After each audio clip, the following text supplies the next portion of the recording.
So the first one we'll explore is the messaging in your communication.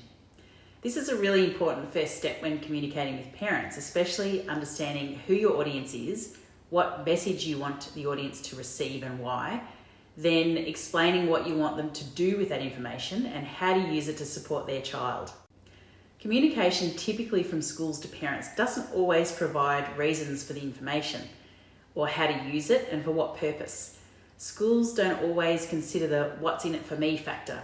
In other words, why should the audience use it? Why should they attend an event? Why should they listen to the school and respond to the requests?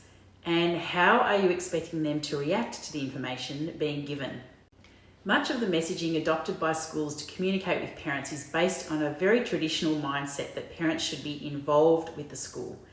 This means the communication messaging seeks to involve parents in the school agenda rather than engage parents in the learning and well-being of their children.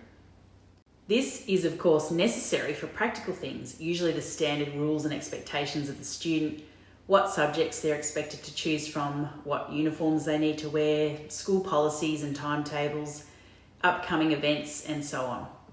Information giving continues with parents being presented with school reports, a portal to access and oversee or monitor children's assignments and report absences, and provide information from the school about their behaviour and learning progress.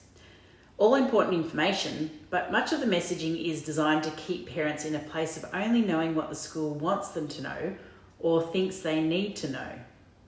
The unfortunate result of this information giving and assuming that parents' role is to only be involved in their child's learning is that it positions parents as a separate entity in the relationship. The messaging doesn't usually suggest a partnership approach or that parents have a role beyond just being involved. Instead, they are positioned to oversee their child's education, usually from a distance, with minimal information about their child's actual strengths and areas for improvement, and how they too can support their child by partnering with teachers and facilitating learning at home opportunities. While this should be the aspiration, the whole reason for me creating this course for you is to support you with seeing this from a new perspective, to have the skills and awareness of what is actually required to develop a strong and collaborative partnership with parents, with a focus on the messaging in your communication.